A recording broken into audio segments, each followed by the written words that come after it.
بسم اللہ الرحمن الرحیم۔ ناظرین السلام علیکم، میں ہوں آپ کا میزبان صابر شاکر۔ 6 مئی اور بدھ کا دن تازہ ترین خبریں، اطلاعات اور تبصرے پاکستان کے حالات و واقعات اور سیاسی صورتحال کا لیتے ہیں جائزہ۔ کل عمران خان صاحب سے ملاقاتوں کا دن تھا۔ عمران خان صاحب کی فیملی نے اپیل کی تھی پارٹی رہنماؤں سے، ایم این اے سے، سینیٹر سے، ایم پی اے سے، وزراء سے کہ وہ آئیں اور آ کر ہمارے ساتھ بیٹھیں اور احتجاج کریں، اور احتجاج پرامن کریں۔ صرف ہمارے ساتھ آ کر بیٹھ جائیں تاکہ حکومت پر دباؤ ڈالا جا سکے، عدلیہ پر دباؤ ڈالا جا سکے، اور کسی نہ کسی طریقے سے عمران خان کو، بشرا بی بی کو ہاسپٹل پہنچایا جا سکے اور ان کا علاج ہو سکے، کیونکہ ان کی ایک ایک آنکھ ضائع ہو چکی ہے اور ان کے ساتھ غیر انسانی سلوک کیا جا رہا ہے، تشدد کیا جا رہا ہے، اور ان کے حالات اچھے نہیں ہیں۔ ان کو غیر قانونی قید تنہائی میں رکھا ہوا ہے۔ 6 ماہ سے زیادہ عرصہ ہو گیا، کسی کو نہیں معلوم کہ عمران خان صاحب کس حالت میں ہیں۔ لیکن اس کے باوجود کل پارٹی رہنماؤں میں سے کوئی نہیں آیا۔ Leader of opposition Mahmood Khan اچردی صاحب نہیں آئے، اور راجہ ناصر عباس صاحب لیڈر آف اپوزیشن سینٹ نہیں آئے، کیونکہ انہوں نے ان دونوں کو بھی پاکستان تحریک انصاف کے چیئرمین عمران خان صاحب نے نامینیٹ کیا تھا اور پوری پارٹی کو ایک سائڈ پر رکھ کر ان کو اہم ذمہ داریاں سونپی تھی، لیکن وہ دونوں رہنما بھی نہیں آئے۔ اس کے ساتھ ساتھ پارٹی کے ارکان قومی اسمبلی، سینٹ کے ارکان، خیبر پختونخوا حکومت اور پنجاب اسمبلی سے بھی بہت بڑی تعداد نہیں آئی، بلکہ اکا دکا لوگ آئے، جن کا میں آپ کو پہلے ولاگ میں بتا چکا ہوں۔ ماجرا کیا ہے آخر؟ کیا وجہ ہے؟ سہیل خان افریدی صاحب کو اس لیے وزیر اعلیٰ بنایا گیا تھا کہ علی امین گنڈا پور صاحب پہ شک گزر رہا تھا کہ وہ عمران خان صاحب کی رہائی کے لیے مؤثر اقدامات نہیں کر رہے، اور ان کے دونوں طرف معاملات چل رہے ہیں، اور ان کے اسٹیبلشمنٹ سے بھی اچھے تعلقات ہیں، حکومت سے بھی ہیں، اور ادھر عمران خان صاحب بھی رہا نہیں ہو رہے۔ اور لانگ مارچ بھی ہوا، 2 لانگ مارچ ہوئے، لیکن دونوں ہی ناکام ہوئے۔ اس تناظر میں علی امین گنڈا پور صاحب کو تبدیل کیا گیا تھا، اور علی امین گنڈا پور صاحب نے خاموشی سے اپنا استعفیٰ بھی دے دیا تھا۔ سہیل افریدی صاحب کو آئے ہوئے بہت عرصہ ہو گیا، اور انہوں نے پہلی تقریر میں ہی زوردار شاندار طریقے سے اپنی انٹری ماری تھی اور کہا تھا کہ عشق عمران، انہوں نے عشق عمران کا نعرہ لگایا تھا کہ عشق عمران میں اگر مر جانا پڑا تو مر جائیں گے۔ ان کو بہت اچھا رسپانس بھی ملا، اور پنجاب میں گئے، جہاں جہاں نکلے ان کو بہترین رسپانس ملا، عوام نے بھرپور ان کا ساتھ دیا۔ کراچی میں گئے، کراچی کے عوام نکل آئے، اور پارٹی کے اندر بھی ان کو فل سپورٹ حاصل تھی، اور ان کی کابینہ بھی ان کے ساتھ کھڑی تھی۔ لیکن پھر کیا ہوا؟ اب معاملہ جو ہے وہ اب کھٹائی میں پڑتا جا رہا ہے، اور اس دوران عمران خان صاحب کی ایک آنکھ ضائع ہو گئی، اور اس وقت بھی پارٹی کے لوگ نکلے، روڈ بلاک ہوئے، سڑکیں بلاک کی گئیں خیبر پختونخوا میں خاص طور پہ، لیکن وہ دھرنا بھی ختم کروا دیا گیا، اور خیبر پختونخوا پولیس نے وہ کیمپ بھی اکھاڑ دی۔ یہ صورتحال چل رہی تھی۔ اب معاملہ کچھ فشی فشی لگ رہا ہے، اور اب اعتراضات ہونا شروع ہو گئے ہیں سہیل خان افریدی صاحب پہ بھی اور ان کی ٹیم پر بھی، کیونکہ اب ان کی ٹیم بھی اس طرح سے اگریسولی نہیں بولتی، اور جس طریقے سے آ کے وہ بیٹھ جاتے تھے اڈیالہ جیل کے باہر، صوبائی وزراء آ جاتے تھے، اسپیکر خیبر پختونخوا اسمبلی آ جاتے تھے، باقی لوگ آ جاتے تھے، لیکن اب وہ نہیں آ رہے، بلکہ اب دوسری سوچ ہے وہ آ رہی ہے۔ مشال یوسفزئی آ گئے، علی محمد خان صاحب آ گئے، شہریار افریدی آ گئے، جنید اکبر صاحب کل موجود تھے، لیکن حکومت کی طرف سے کوئی بھی نہیں تھا، جس کی وجہ سے معاملات خراب ہو رہے ہیں۔ اور اب یہ ڈسکشن ہو رہی ہے کہ کہیں سہیل خان افریدی رانگ نمبر تو نہیں، اور کیا سہیل خان افریدی صاحب بھی حکومت سے مل تو نہیں گئے، کیا وہ بھی اسٹیبلشمنٹ کے ساتھ انہوں نے بھی مکمکا تو نہیں کر لیا۔ مراد سعید صاحب بھی اس کے بارے میں بہت واضح طور پر ایک طویل ترین ٹویٹ کر چکے ہیں، اور اس میں انہوں نے سارے حالات و واقعات کا لیا ہے جائزہ۔ ادھر میں آپ کو بتاتا ہوں، سینیٹر ہیں کلدیپ سنگھ صاحب، اور وہ کیا کہتے ہیں؟ وہ کہتے ہیں مفاہمت پر لوگ لگے ہوئے تھے، 3-4 سال سے ہم یہی باتیں سن رہے ہیں کہ خان ابھی باہر آ جائے گا، اور پر اب چیزیں آگے نکلیں، اور لیڈرشپ کو سوچنا چاہیے اور مزاحمت کرنی چاہیے، اس حکومت کو ٹف ٹائم دینا چاہیے، پھر اس امت مسلمہ کا لیڈر باہر آئے گا۔ جب لیڈرشپ ہاتھ پہ ہاتھ رکھ کے بیٹھی ہوگی تو کبھی بھی عمران خان نہیں نکلے گا، اور عمران خان باہر نہیں آئے گا۔ اور عمران خان نے بہت کچھ کیا ہے، 30 سال عمران خان نے اس پارٹی کو دیا، ایسے ضائع نہیں ہونے دیں گے۔ یہ سردار صاحب کہہ رہے ہیں، سینیٹر ہیں، اور انہوں نے آواز بلند کی ہے۔ پھر انہوں نے یہ بھی کہا کہ عمران خان کا ایک ہی جرم ہے کہ ایبسولوٹلی ناٹ انہوں نے بولنا، امریکہ کی آنکھوں میں آنکھیں ڈال کے بات کی، اور ہم غلامی نہیں کریں گے، یہ انہوں نے کہا، اور یہی جرم ہے، وہ آج جیل میں ہے۔ 3 سال سے ہم مفاہمت کا سن رہے ہیں، لیکن نہ کیس سنے جا رہے ہیں اور نہ ملاقاتیں کروائی جا رہی ہیں، اور نہ ہی کوئی راستہ اب بچتا ہے، اور راستہ ہے صرف مزاحمت کا۔ اب یہ سب کچھ کہا جا رہا ہے۔ اس کے ساتھ ساتھ کل بڑی ہی دردمندی سے عمران خان صاحب کی بہنوں نے بھی بات کی، اور انہوں نے کہا کہ محمود خان اچکزئی صاحب ہم سے لاہور میں ملنے آئے تھے، ہم نے ان سے کہا کہ آپ کے پاس سیاسی طاقت ہے، آپ ہمارے بھائی سے ملاقات کروائیں، عمران خان کے علاج کی کوشش کریں۔ ہم نے ان سے درخواست کی، علیمہ خان اس روز اسلام آباد میں تھیں، لیکن ملاقات نہیں ہو سکی۔ اور پھر ڈاکٹر عظمی خان، عمران خان صاحب کی بہن ہے، وہ کہتی ہیں کہ ہمیں بہت پریشانی ہے، 6 مہینے ہو گئے قید تنہائی میں، یہ جو ٹکٹ ہولڈرز چھپے ہوئے ہیں وہ کس دن کے لیے چھپے ہوئے ہیں، نکلیں گرفتار ہو جائیں گے تو کیا ہو جائے گا، کیس سب پر ہیں، ہم پر بھی ہیں۔ خان صاحب کہتے تھے کہ نکلیں، گرفتار ہو گئے تو کیا ہوگا، میں بھی جیل میں ہوں، باقی لوگ بھی جیل میں ہیں، سیاستدان جیل میں جاتے رہتے ہیں، جو لیڈر بنتا ہے وہ پکڑے جانے سے نہیں ڈرتا، اور لیڈر لیڈ کرتا ہے، ڈرتا نہیں ہے۔ یہ ڈاکٹر عظمی نے عمران خان صاحب کی باتوں کو دہرایا اور یہ سب کچھ کیا۔ پھر سینیٹر کامران مرتضی ہیں JUI کے، انہوں نے کہا کہ کہتے ہیں یہ لوگ کہ 90% لوگ ان کے ساتھ ہیں، اور تو 90% مل کر ایک بندے کو رہا نہیں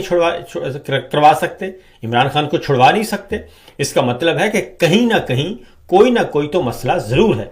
جو چھڑانے کے لیے لیڈ کر رہے ہیں وہ کہیں نہ کہیں اور ملے ہوئے ہیں۔ اور جس وقت یہ بات چیت ہمارے ساتھ چل رہی تھی تو اس وقت بھی ان کی اسٹیبلشمنٹ سے ملاقاتیں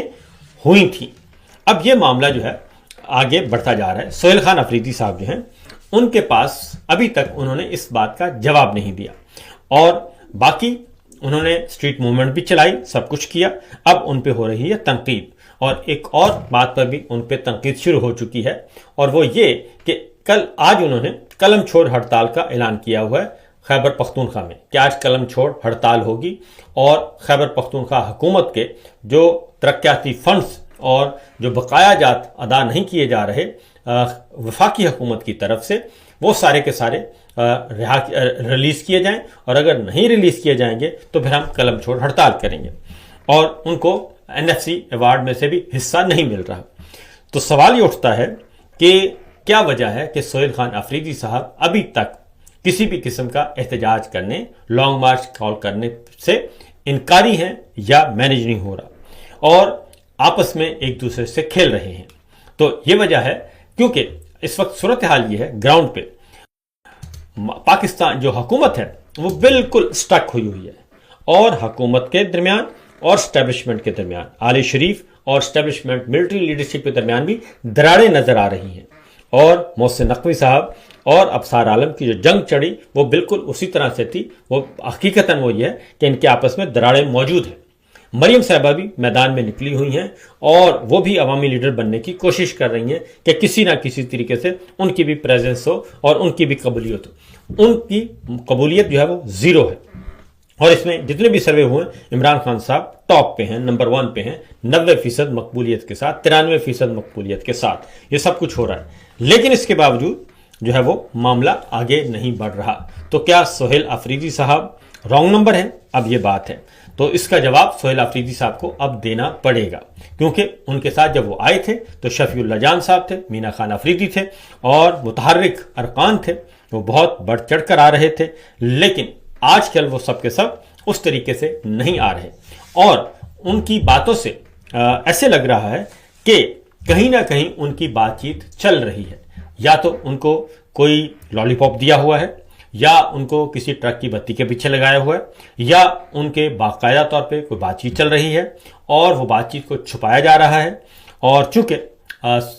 جو پولیٹیکل کمیٹی ہے اس کی باتیں بھی باہر نہیں آ رہی، اور بالکل خاموشی سے یہ سارے معاملات چل رہے ہیں۔ تو اصل پرابلم یہی ہے کہ میں آپ کے سامنے رکھ رہا ہوں کہ رواں مالی سال 2025-26 کے پہلے 10 ماہ جولائی سے اپریل تک پاکستان کا تجارتی خسارہ 20.28% بڑھ چکا ہے، اور اس میں 31 ارب 98 کروڑ ڈالر جو ہے یہ تجارتی خسارہ ہے پہلے 10 مہینے کا مالیاتی سال کا، جو گزشتہ بس اسی عرصے کے دوران 24 ارب ڈالر تھا۔ 24 ارب ڈالر سے بڑھ کر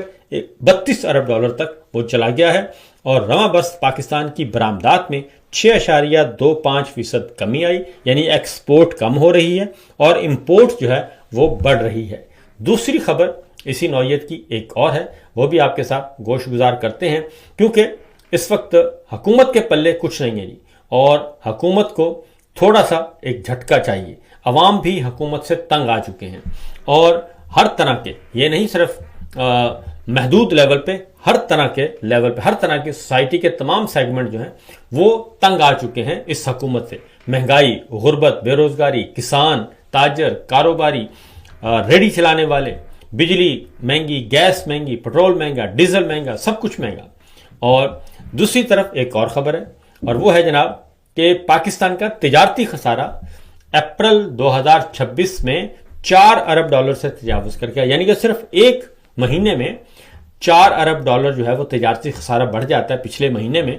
اور یہ 46 ماہ کی بلند ترین سطح پہ ہے، یعنی کہ پچھلے 4 سال سے سب سے زیادہ یہ ہے۔ اور اس کے باوجود جو ہے جناب سہیل افریدی صاحب ہوں یا پاکستان تحریک انصاف ہو، وہ سب کے سب کوئی ایسی ایکٹیویٹی جنریٹ نہیں کر رہے جس سے عمران خان جو ہیں وہ باہر آ سکیں، یا عمران خان کو کم از کم ہاسپٹل ہی پہنچایا جا سکے، یا عمران خان کی کم از کم کوئی ملاقات ہی ہو سکے، کیونکہ اس وقت بالکل معاملہ ٹھپ ہیں۔ اور ایسے لگ رہا ہے، کیونکہ یہ صرف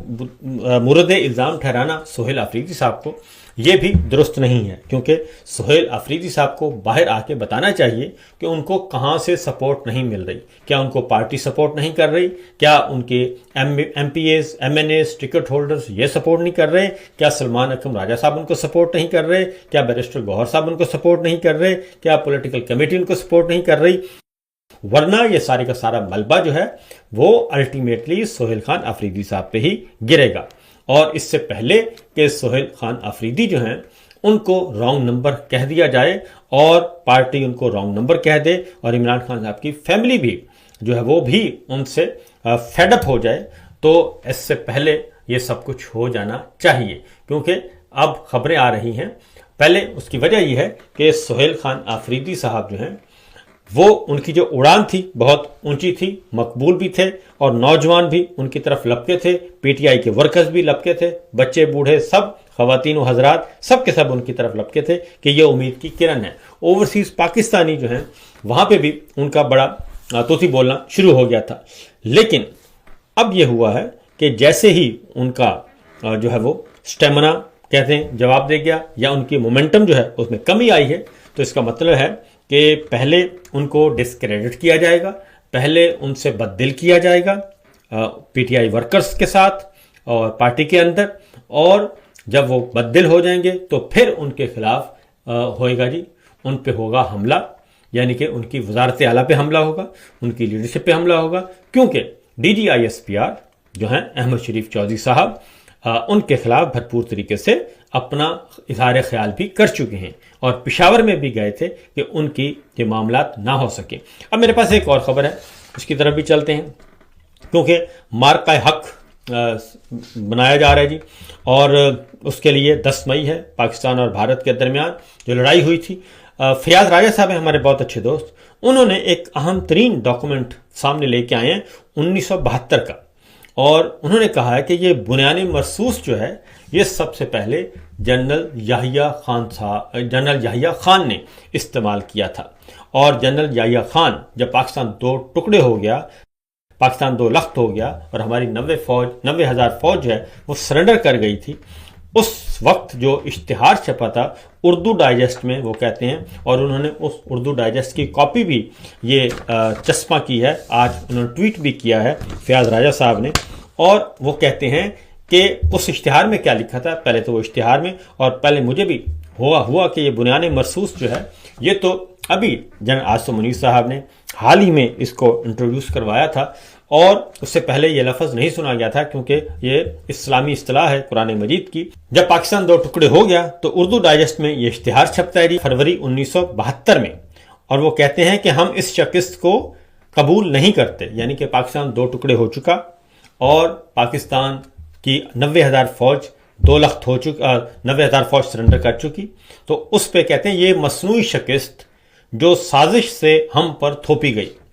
یعنی کہ بیانیہ اس وقت بھی بنانے کی بہت کوشش کی جاتی تھی،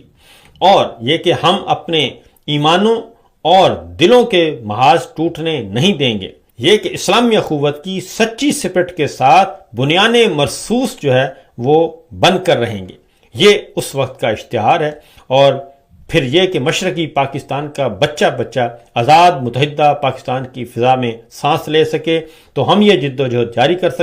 کریں گے اور تمام سیاسی فرقہ وارانہ طبقاتی اور علاقائی اختلاف کو ختم کر کے ہم آگے بڑھیں گے۔ تو ہمارا آج کا سلوگن ہے ہر گھر محاذ، ہر شخص سپاہی، تو یہ اس وقت کا اشتہار ہے۔ تو بنیان مرصوص میرا خیال ہے کہ جو فسطائیت اس وقت برپا ہے اور مسلط کی گئی ہے، تو ہم پہلے بھی کہتے تھے کہ یہ یحییٰ خان کے زمانے میں یا تو ہم نے دیکھی اور پڑھی اور کتابوں میں، تاریخ کے کتابوں میں، جو مشرقی پاکستان میں جو آپریشن ہوا تھا اور اس کا حال دیکھا تھا، اور اس وقت اس کو بھی بنیان مرصوص اس وقت استعمال کیا گیا تھا لفظ جب پاکستان 2 ٹکڑے ہو گیا تھا، اب بھی بنیان مرصوص کہا جا رہا ہے۔ تو اللہ تعالیٰ خیری کرے کہ یہ مماثلت بہت پائی جاتی ہے فیلڈ مارشل میں اور جنرل یحییٰ خان میں۔ تو فی الوقت اتنا ہی، اجازت دیجیے، اللہ حافظ۔